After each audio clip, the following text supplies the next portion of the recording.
Kumbwame bundu ja Kongo. Kumbwame bundu ja Kongo.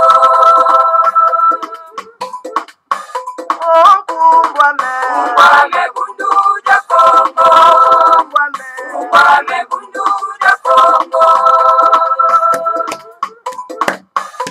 Kikole kukongo ya mwenikyo. Kisole ina yake amani mumbanje. Kukuluza kanda ja Kongo. Kukuluza kanda ja Kongo. Vita kukongo ya mweniso.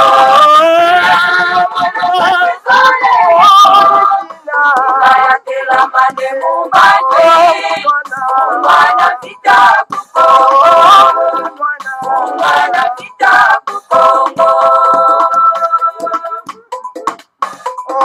Kiaje kukongo ya mwenika.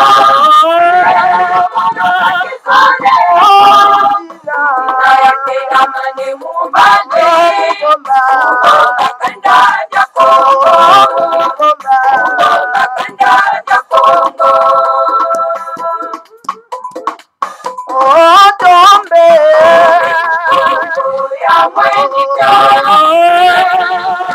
Kisole kayakela mane mumbanje. Kusonga tembe kukongo. Kusonga tembe kukongo. Kumbwame bundu ja Kongo. Kumbwame bundu ja Kongo. Kumbwame bundu ja Kongo. Kumbwame bundu ja Kongo. Kumbwame bundu ja Kongo.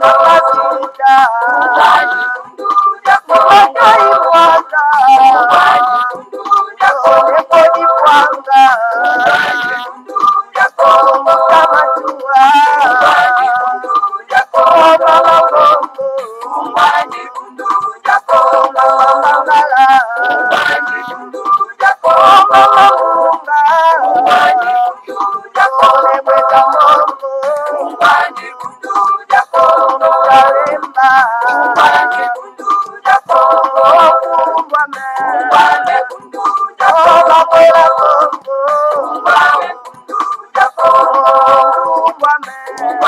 bundu ja Kongo.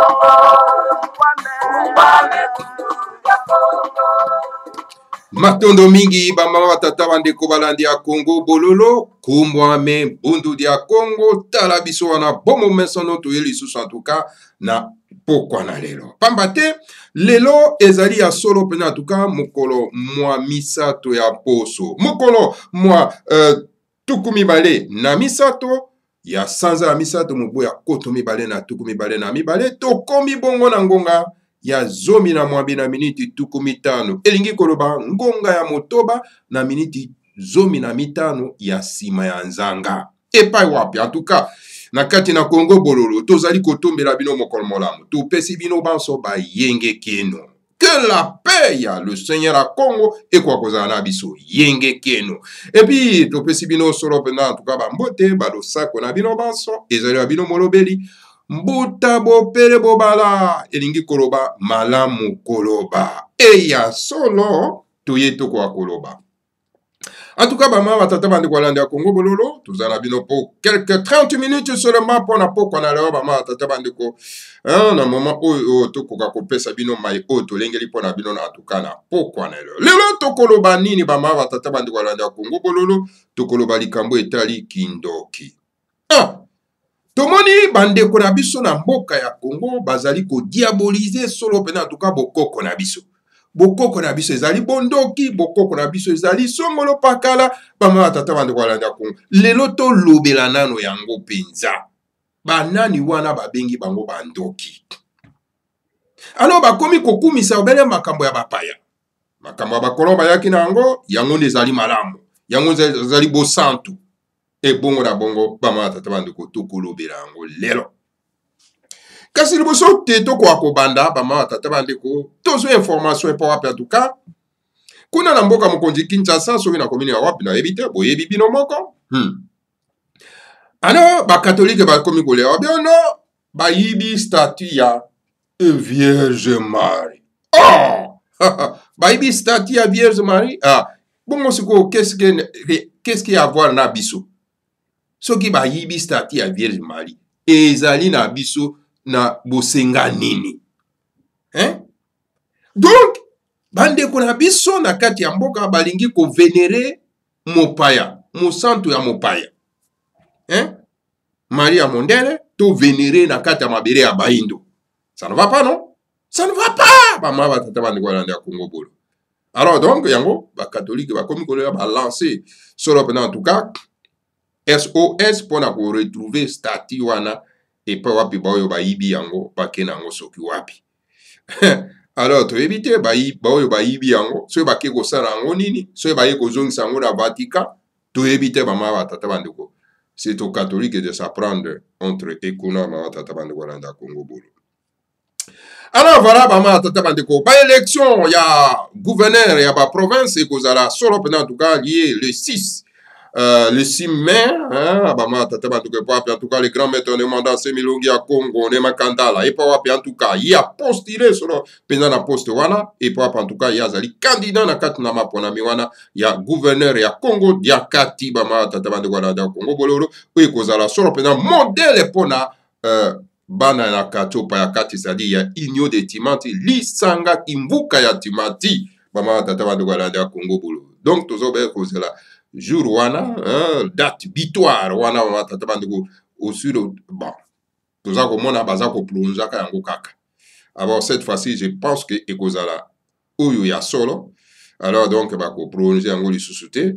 Alors tokotala bama tata bandeko ya Congo bolo. Alors Congo bololo ezako senga na bino solo pena en tout cas ma tata bandeko ya Congo bolo bosa adhérer massivement na kati ya bundu dia mara mboka ezali na mikakatano mboka ezali solo pena na pasi et senga toza na parti politique qui digne son nom ou ezali ko bundela mabele ou ezali ko bundela ba valeur ancestrale na biso ma tata bandeko ya Congo bololo. Alors donc bundu dia mayara yangonde solo pena en tout cas ezali ko bundela solo pena en tout cas ba valeur ancestrale na biso. Et si quoi en tout cas maman tata bandeko sengeli biso ba sont tous adhérés massivement na kati pour être tout quoi ko pesa solo pena lupemba solo pena na les grands maîtres de mandat semi pour ko ba mission na ye maman tata bandeko na côté politique pour être parce que politique so que kangwami alors ma comme surtout pe et que na nzela maman tata bandeko na Congo bololo. Alors tozali ko senga bino ba so boss adhérés massivement. Bon financer Bundu Diamayala. Parce que vous savez très bien, Bundu Diamayala, les bénéfices aucun des financeurs, prennent pas un gouvernement, au Congo. Alors, Boebi Bitumbayon surtout, et Senga toujours, les moyens financiers. Sans les moyens financiers, on ne peut pas atteindre nos objectifs. Bama Tatabandeko. Yango wana tozako Senga Rabino, tango yiso. Bon, ça adhéré na kati ya Bundu Diamayala. Bon, financer Bundu Diamayala. Pour atteindre l'objectif nango. Ezate kokanga maboko. Les grands maîtres de mandat c'est magosala. Pour nani pour mettre qui biso keno azali na 12 chérubins alors ba ko bunda bitumba biso to koyaka kozwa kolia kaka na plateau d'or. Jamais mama tata bandeko na Congo bolo. Jamais. Jamais du tout. Et sengeli ne biso to tia maboko to bunda parce que eloko bo arracher yango par la force. Yango de bo gardaka yango éternellement. Mais eloko bo moneli pas cité. Boko bomba yango te bapaya bakoya ko buba bino ba kosi bino ale ba botoli bino lisu bozongi susu na passe mais sengeli nde to bunda. Alors sikoyo mokila molimo ekoya ko soutenir biso ba moni ke toza na volonté ya ko bunda les 12 chérubins promis par le grand maître de mandat c'est bakoya parce que ba moni ke tozali assoiffé ya ko botolo mboka na biso na maboko ya bapaya. Alors tsengeli to bunda. Alors, pour tout le monde, boyebi très bien bitumbayon surtout esenga toujours les moyens. Côté à l'obok on a libenga pour tout soutenir notre numéro 1 ya Bundu Diamayala le grand maître de mandat. Soutenons-le pour mettre à bien, pour mener à bien son combat. Botika ko bebi sambongo na ba pasteur charlatan, il n'y a rien là-bas. Kozo bambongo na bino ko tindela ka ba père spirituel, il n'y a rien là-bas. Vous perdez votre temps pour rien. Il n'y a rien. alors mbongo na bino boza kobwaka yango na mai lobi bokolela mai na miso nayebisi bino zwa mbongo na bino investir yango epa les grands maîtres de monde aseme investir yango na bundu dia mayala boko regretter te au contraire boko sepera boko bina balinga li panda cha to leli yo tant momani boko sepera toko sepera alors yango wana bama tata bandeko c'est le moment que jamais yako soutenir yako pesa moto solo pena en tout cas na bundu dia mayala alors donc yango toza ko kosenga na bino ba yon surtout balingi ba contacter solo pena en tout cas moto azali chargé pour le recrutement ya ba nouveau membre Mbuta Sakameso na kati na mboka mokonzi Kinshasa numéro de téléphone 00243 81 26 88 008 je répète 00243 81 26 88 008 contactez Mbuta Sakameso. Alors il y a orienté bino il parle secrétaire général Mbuta Kibangu. Alors donc à orienté bino et pas vice-président il y a Bundu Diamayala. À orienté bino et pas à porte-parole il y a Bundu Diamayala. Donc Mbuta Sakameso sur le cadre monene il y a Bundu Diamayala. Vous contactez un numéro de téléphone à Pesibino. Bama tata bande Walanda Congo Bololo. Voilà. Message na go Pesabino concernant sur en tout cas Bundu Diamayala. Mais pour l'instant, la palais royal, tous en l'information à mon côté, qu'on a go livré bino. Donc voilà, tout est calme là-bas. Nous sommes tous en la kimia. Bama tata bande bois kelibiso. Moi information pour l'instant.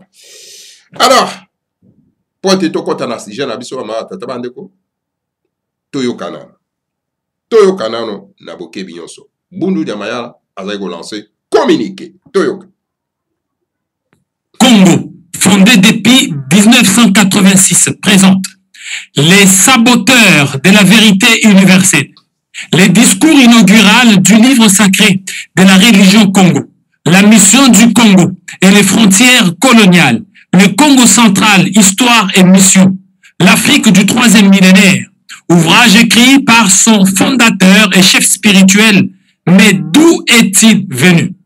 Voici la sagesse de Dieu. Pour sauver un peuple donné, Dieu se sert toujours d'un fils de ce peuple, d'un grand initié, doté d'un certain pouvoir unique et qui connaît la mentalité de ce peuple. Ainsi est né en Afrique noire, né Mwandantsemi Longi à Congo, l'instructeur de la sagesse Congo, prophétisé par Mfumu Kimbangu, en vue d'éclairer le peuple à travers son enseignement sur la mystique Congo, afin de les libérer de l'aliénation mentale et spirituelle qui les retient dans la misère la plus sombre de l'histoire. Les grandes nations qui se construisent et se développent se fondent toujours sur des principes fondamentaux, à savoir leur culture, leur langue, leur histoire, leur tradition, leur religion et spiritualité, leurs ancêtres divinisés, leurs théories et concepts. Voilà pourquoi Mwandantsemi, alors instructeur de la sagesse Congo, ne cesse d'interpeller ses concitoyens africains afin de se déchaîner du contrôle mental et spirituel qui constitue une arme incontestable pour leurs oppresseurs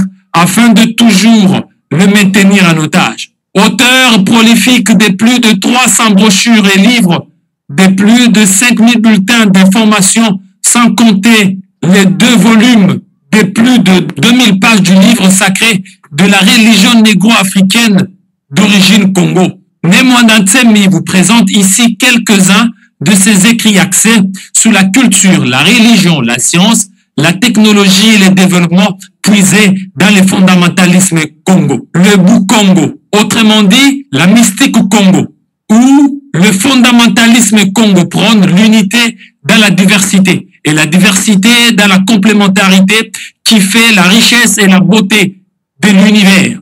Ce qui est à l'opposé des religions qui veulent imposer une vision unique du monde et de Dieu. La culture négro-africaine enseigne que l'homme est un être spirituel, vêtu d'un corps charnel. L'être spirituel vient de Dieu, tandis que le corps charnel vient de la terre. Dieu est esprit. Or, l'esprit de Dieu habite dans le corps de l'homme. Ainsi, tout homme est fils de Dieu. Partons, toi, moi, et Jésus, Mahomet, Bouddha, Mfumu Kimbangu, etc. Nous sommes tous des fils de Dieu. L'unité dans la diversité, telle est la loi de la nature, de l'univers, car Dieu est opposé à la monotonie, à la standardisation. Ainsi, Dieu a créé plusieurs races, plusieurs sortes d'arbres, plusieurs sortes d'animaux, d'oiseaux, de poissons, de créatures, plusieurs races d'hommes et plusieurs religions spécifiques adaptées à la mentalité des différentes races de la planète Terre. Dans son livre intitulé « Les saboteurs de la vérité universelle », le grand maître de la sagesse Congo démontre, preuve à l'appui, comment l'envahisseur et colonisateur s'est servi des écritures dites saintes pour détourner les Noirs du chemin de leurs ancêtres en les amenant à adorer des ancêtres étrangers qui ne les écouteront jamais. Preuve à l'appui, il démontre comment ces écritures dites saintes ont été falsifiées pour atteindre leurs objectifs qui plongent l'Afrique dans un marasme profond et permanent. Il relève en outre les contradictions d'origine humaine dans un livre falsifié pour la cause. Les discours inauguraux du livre sacré de la religion Congo, le chef spirituel de Bundu Dia Congo, Nemwanda Ntsemi, esquisse la quintessence de la religion négro-africaine d'origine Congo. Ses valeurs, sa force et sa puissance capables de créer une civilisation moderne en Afrique noire et en faire une puissance mondiale. C'est une réponse adéquate aux maux dont souffre l'Afrique en général et la RDC en particulier. Dans son livre intitulé « La mission du Congo et les frontières coloniales », un véritable père de la Renaissance de l'Afrique, du 3e millénaire de cette ère du Verseau, Nemwanda Ntsemi, dans sa peau d'un politicien teinté de spiritualité, met en évidence les velléités macabres du plan des impérialistes et demande tout simplement l'abolition, sinon la révisitation des frontières coloniales, qu'il qualifie d'insensées, car les frontières en Afrique doivent respecter la volonté du Dieu créateur. Jadis incompris pour ses prises de position sur des questions liées aux frontières coloniales, ces détracteurs d'hier se proposent aujourd'hui à Bruxelles de tenir une réunion visant à révisiter les frontières coloniales, mais pour l'intérêt de qui? Le Congo central, histoire et mission. Leader charismatique du peuple Congo, Nemwanda Ntsemi, président national du parti politique Bundu Dia Mayala, est un rare leader qui maîtrise sa province dans tout le coin et recoin. Il présente non seulement l'histoire et la mission de cette province chère à Mfumu Kimbangu, Mbuta Kasavubu, Nzenza Landu, Thomas Nkanza et autres, mais aussi les richesses et les opportunités de développement de la province qu'il entend gérer au terme des élections du 6 mai prochain dans la province du Congo central, l'Afrique du 3e millénaire. Visionnaire inspiré, Nemwanda Ntsemi a déjà tracé l'Afrique du 3e millénaire, débarrassée des frontières coloniales actuelles. Oui, l'Afrique doit se débarrasser de ses frontières coloniales. Il présente les plans et la nouvelle configuration de l'Afrique au cours de cette ère du Verseau. Ce que je dis verra le jour puisque cela émane de la volonté de ceux qui gouvernent les univers matériels visibles et immatériels invisibles. Kana Kuzingila Kyakukia. Chers Africains, notre force, notre dignité et notre personnalité sont fondamentalement enracinés dans notre culture, dans notre spiritualité propre, dans nos langues, dans notre tradition, dans notre histoire, dans nos ancêtres divinisés, dans notre religion. C'est la voie du salut pour l'homme africain. Mes enseignements sont destinés à transformer l'homme noir qui doit s'approprier ses valeurs pour sa dignité, sa personnalité et son développement intégral. Tenez bon, lorsque le Fils du monde des ténèbres arriveront à dévier collectivement le peuple de la terre du droit chemin, la lumière qui réhabilitera le monde proviendra des Congo, Dia Totila, au temps prévu par le Seigneur. Lorsque l'étoile de la promesse viendra au Congo central, ainsi déclare les Saintes Écritures de la religion négro-africaine d'origine Congo. Je vous invite donc à lire mes écrits et vous aurez une nouvelle perception du monde. Voilà. Merci beaucoup, en tout cas, Matondo Mingi Bama Watata Bande Kwalandia Congo Bololo. Donc voilà, sur les grands maîtres Némandan Semi, Longia Congo, les grands visionnaires, l'insulteur du Sud, prophétisé par Mvuluzi Kimbangu, Bama Watata Bande Kwalandia Congo Bololo. Donc voilà, l'homme idéal pour toute la race bantou. Voilà, Bama Watata Bande Kwalandia Congo Bololo. Alors, l'homme à qui il faut faire confiance. Hein? L'homme à qui il faut vraiment adhérer à sa vision, l'homme à qui nécessairement, en tout cas, il faut le soutenir. Voilà. Longia Congo, Némandan Semi, un politicien teinté de la spiritualité. Voilà l'homme qu'il faut à la place qu'il faut. Voilà, Bama Batata de Kwalandia Congo Bololo. Donc, les grands maîtres de Némandan Semi, à travers, n'est-ce pas, Ndegonabiso Awa. Donc, Nakanisi, Bokoyeba, qui est Némandan Semi. Parce que, Azali Moto Oyo, Azako bouleversé, sur en tout cas, bah, donner yon surtout à mon kilomama, Tata Wandekwalandi à Congo Bololo, alors pour rapide, bah, Ndoki, ya Mbokanabiso, bah, Ndoki, ya Mindele, Bazali ko bundi saye bama Tata Wandekwalandi à Congo. Alors, sans plus tarder, je vais dire, Tokolo Berikamo etali bondoki. Bande ko balingi ko diaboliser makambo na biso. Balobi no! Soki moto oyo azali na kati ya christianisme te babengi azali ndoki. Oh non, moto amisala mabi. Oh non, magicien. Bongo na bongo ba tata mando. Donc bokoko na biso et comment epai ya église coloniale, la spiritualité coloniale, donc bondoki. Alors, maman tata bande kolanda Congo Bololo et sengeli to martelé likamboyo. To martelé yango pote to mettre fin à yango maman tata bande. To mettre fin à la diabolisation, non pas des valeurs de nos ancêtres, des valeurs ancestrales. Nous allons mettre ça fin. Bondokezali nini, ndokezali nini. Ndokezali c'est la connaissance, l'intelligence divine. Cette intelligence divine, ce que kwei na moto azali na motema malamu, yango ne ko produire makambo ebele. Et ko produire makambo malamu. Et ko bota mbuma malamu. Mais cette intelligence divine, ce que kwei na moto azali na motema mabe, et ko produire kaka makambo mabe. Omoni ba ma tata bande kwala ya Congo Bololo. Alors donc,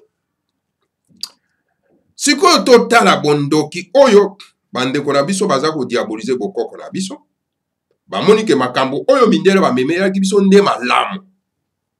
Mais si ko na bokoko na biso balobi ba yeba kambu nzete na mbuma na yango, ba yeba ka nzete na mbuma na yango. Mais si koyo le christianisme colonial, la spiritualité coloniale, la Bible romaine, oba memeli biso na kati ya mboka na biso, mbuma nini ya malonga ya malamu eboteli biso. Bomoni ce qui incarne, bonzambe wana, ce qui incarne, oba simba kaba Bible wana, mukanda ya ba Roma. Parce que toko oloba mukanda ya ba Yuda te, parce que ba Yuda ba simba ka Torah, eza mukanda ya ba Roma, bakomi mukanda ya ba Roma. La Bible romaine, mukanda ya ba Roma. Depuis ekoti na mboka na biso, bato oyo basimba ka mukanda yango. Bomona ba Bible za kosala na kati ya mboka. Bomona ba Bible zali kosala na kati ya mboka. Détruire les foyers ya bato. Détruire mboka na mensonge. Détruire donc bana na biso ya basi. Donc kindumba na kati. Mama tata bande kolanda Congo Bololo. Mais eloko ebota kambuma ya mabe, nzeto ebota kambuma mabe. Est-ce que ça nzete malamu? Ça nzete malamu te. Donc ezali makambo wana yo soto ezali neza bondoki te. Eza bondoki. Mama tata bande kolanda Congo Bololo. Parce que balobi na biso que le père du mensonge c'est le diable.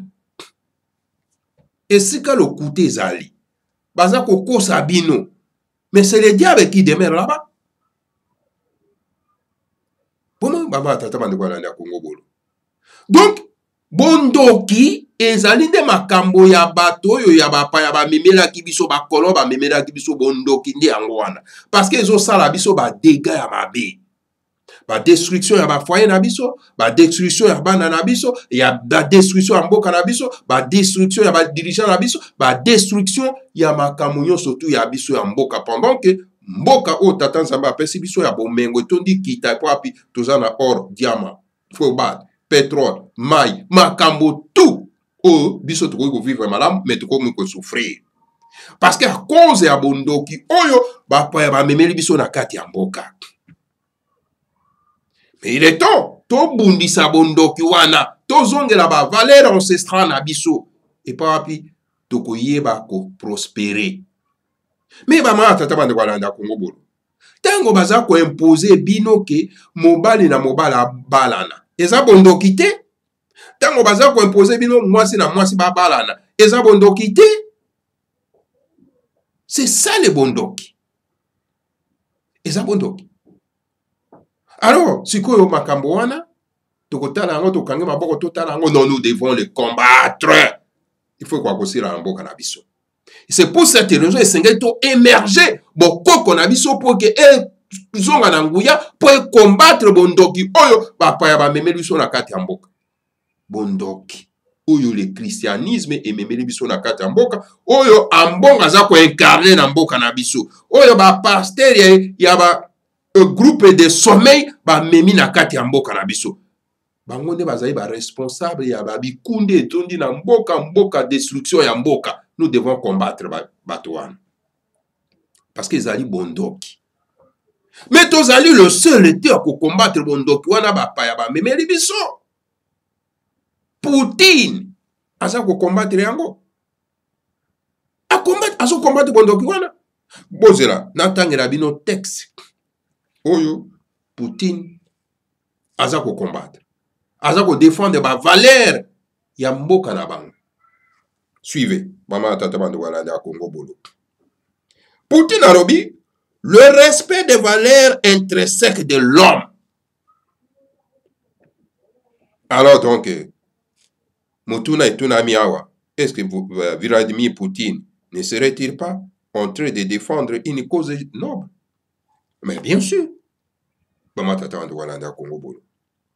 Voilà Poutine dit, voilà Poutine, il a finalement lâché les mots. L'homme fort dit que a publiquement dit que cela ne se passera pas aux alentours de la Russie de son vivant. Makamwana mabe wane ekotika naka jamais koleka na kati ya mboka na ye. Ekotika na jamais koleka pembeni ya bamboka na ye. Aussi longtemps que azali na bon moi.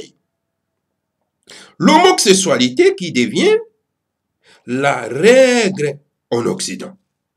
Donc, actuellement, et surtout la folie de l'animalisation de l'homme qui consiste à épouser son chien ou à coucher avec un cheval n'arrivera jamais dans un pays proche de la Russie. Alubi, bozoba onyonso oyo, bondoki oyo nyonso oyo. Oyo ba mindele, bazako sala. Hein?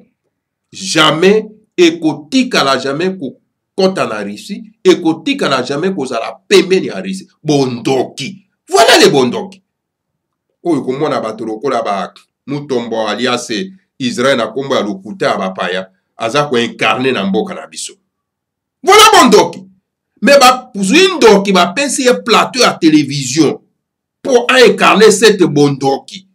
Bama tata ba ndolanda ya Congo bolo. Hein? Alors bino yo surtout bokomi kolanda ye. Bokomi pe bandoki. Et si koyo toza ko démolir bondoki yango bino bozo kima. Bazo melisa bino bondoki. Bama tata ba ndolanda. Mais Poutine ya lo mimaka mwana ko salema solo pena en tout cas na mboka na ete et surtout pembeni ya mboka na ete epa wapi mbwa mwasi kobala na mbwa kobima na mbwa kobima na cheval. Hein? Mais ça c'est quoi ça? C'est quoi ça maman tata bande walanda? Oui, puis ezali abominable. Maman tata bande walanda Congo. Ezali la folie l'animalisation. Ce n'est pas normal. Alors, M. Poutine a poussé un lobby. Pour Vladimir Poutine, c'est de l'abomination de voir une femme épouser une femme et un homme épouser un homme. Si c'est à cause de ces pratiques démoniaques que Dieu a détruit Sodome et Gomorrhe, cela ne devrait plus se reproduire sur la terre. Alobi, eza ko kamwa, comment a été? Moi c'est na moi c'est ko balana, mobali na mobali ba balana, moi ça kena ko kena ko bimana mbwa, ko bimana cheval, mais makambo oyo nyonso wana ezali makambo oyo ebomaka mokili ya kala ya Sodome na Gomorrhe, mais soki yango vraiment alors makambo wana jamais awe pananga ekoleka te eza ba valeur morale spirituelle ya bokoko na biso te albo yango bama et pourtant ça mondele bama tata wande bana da Congo. Alors président Poutine a poussé un lobby, mais visiblement ce sont les auteurs de ces actes d'immoralité qui gouvernent le monde d'aujourd'hui. Poutine dit qu'il est prêt à tolérer toutes les choses, mis à part ces actes qui suivent le monde. Azali, abime. Bato wana nde bato bazo ko gouverner mokilelo. Bato baza ko promouvoir l'homosexualité, baza ko promouvoir basi babimana bambua, azo baza ko promouvoir mibale babimana ba cheval, ba nyama. Donc abi vraiment bato wana nde bango nde baza ko gouverner mokilelo ba ma tata bande wala ya Congo bolo.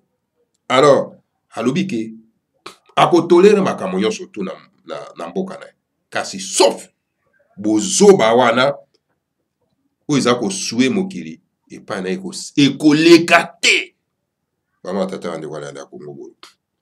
En Occident, il n'est pas rare de voir le fils gifler publiquement son père.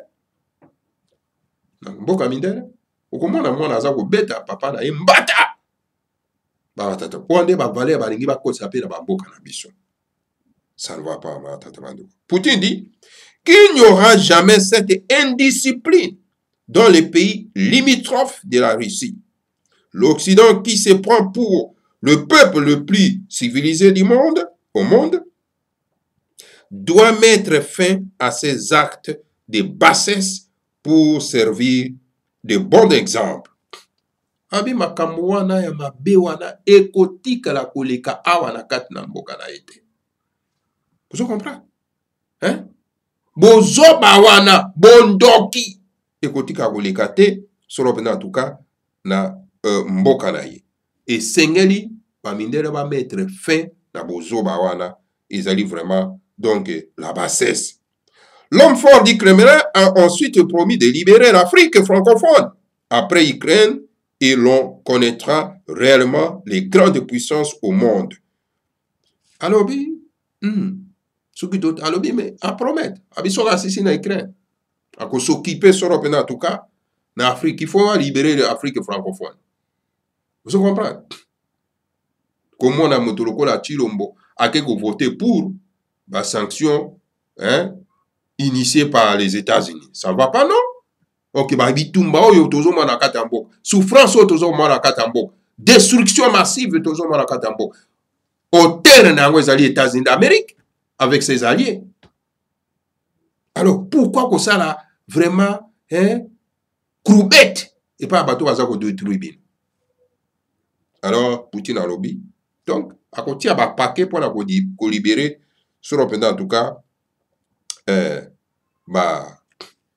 pays francophone, alors tokota la nani oyo, hein, azali puissant, azananguya, baba tatabando. Alors pour Poutine, c'est inadmissible que depuis les décennies, l'on continue de spolier tout un continent, susciter des guerres entre le peuple, de paix, et ensuite se mettre dans une posture de donneur de leçons démocratiques. Le digne fils de la Russie menace en disant « Nous allons rétablir l'Afrique dans ses pleins droits et le monde entier connaîtra réellement qui sont les véritables grandes puissances au monde. Ah bien, mais ça est impossible. Comment on a été mboka oyo etondi na bakita, continue etondi na bakita et demeurer na kati ya souffrance ndenge wana bato moko songolo bazwanga en otage mpona kofaire souffrir tout un peuple plein de la paix. Alors donc, esengeli tokoka korétablir solo mpena en tout cas. La vérité c'est ça. Tozongisa solo mpena en tout cas bana kachopa, hein? Na esika na ye pesa tokotala banani oyo bazali solo mpena en tout cas na nguya ba mama tata bandeko ya Congo Bolo. Il se pose la question de savoir si, mis à part les pillages des ressources de l'Afrique, certaines nations occidentales pourraient exister. Le jour à venir réserve des surprises à l'Occident car Poutine est décidé à mettre fin à la pagaille dans le monde. Voilà, maman tata bandeko ya Congo Bololo. Donc voilà, réaction, il y a M. Poutine, na makambo Italie, Afrique, maman tata bandeko ya Congo Bolo. Alors, bino bato bozali ko soutenir solo en tout cas, hein, bozo ba oyo initié par les États-Unis d'Amérique, wazali responsable ya massacre ya ba maman na biso kuna na Est. Alors donc bozali ba politicien moko donc bozo na bino zéro. Voilà maman tata bandeko ya Congo Bolo. Donc voilà, bondoki yango wana. Biso bondoki ezali te. Bondoki ezali bato baza ko initier bino makambo mabe. Baza ko bebisa ba merce na bino. Baza ko bebisa mboka na bino. Baza ko kotsa makambo mabe na kati ya mboka. Voilà bandoki bango wana. Alors esengeli tosani to combattre. To combattre namo. Voilà ba mama tata bandeko ya Congo Bolo. Mai oyo na memelaki bino solo pena tuka na pokwa na lo yango wana. Voilà, tukutana na bino isusu mbala basima. Bon moment sana. Matondo ke kimia ya bakulu kwa kozana na bino baso et que kimia ya bakulu ezala solo pena na les grands maîtres de monde, les grands visionnaires. L'homme ya ere ya verso. Alors kimia pe kwa kozana mabele na biso ya kimvuka ya ntimanti. Alors voilà, l'Afrique sera construite dans l'olenge ya ekipata. A dit le grand maître Nemwanda Nsemi, Longia Congo, l'instructeur du Sud. Matondo mingi na bino baso. Tukutana bino bala sima. Bye bye. Kabudia bakeluba uluzorora matanda wa mungu tulendo makanda mabambusa mafutuka yotama osaweni naninga masina makikulu kongoja pakongoja futuka kongo uluzorora matanda wa mungu tulendo makanda mabambusa mafutuka yotama osaweni naninga masina makikulu kongoja pakongoja futuka kongo Afrika ya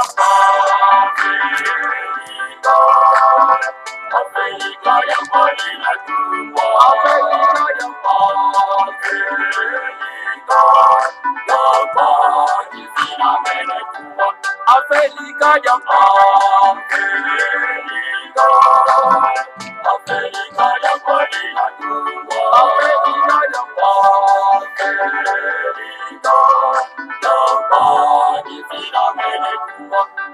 Efiyambaya mbita petilwa na kukongo Ipanza kya Kongo yekivuka kya timanti Efiyambaya mbita petilwa na kukongo Kongo ya bakongo ya futuka Kongo Efiyambaya mbita petilwa na kukongo Ipanza kya Kongo yekivuka kya timanti Efiyambaya mbita petilwa na kukongo Kongo ya bakongo ya futuka Kongo Afrika ya Afrika ya Malina Tumba Afrika ya Kizina Mene Tumba Afrika ya Afrika ya Malina Tumba Afrika ya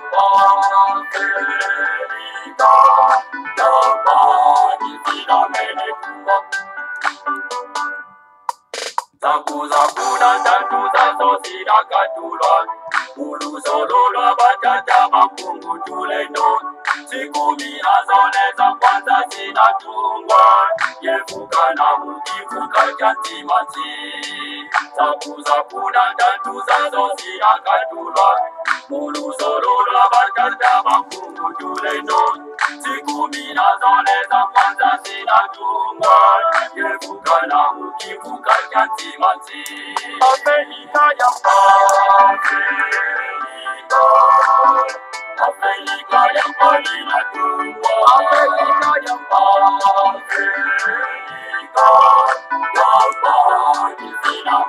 Tumba Afrika ya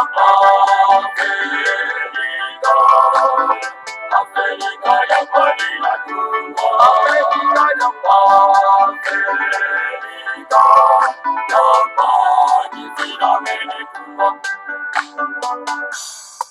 siku minazole za kwanza zinatungwa Kongo kwimaka ngubengela kuvanguza mi Oyo makajanga kivuku bangi chwapa Kasaimu kivuka kyantimati siku minazole za kwanza zinatungwa Kongo kwimaka ngubengela kuvanguza mi Oyo makajanga kivuku bangi chwapa Kasaimu kivuka kyantimati Afrika ya Afrika ya Palina Tumba Afrika ya Palina Tumba Afrika ya Afrika ya Palina Tumba Afrika ya Palina Tumba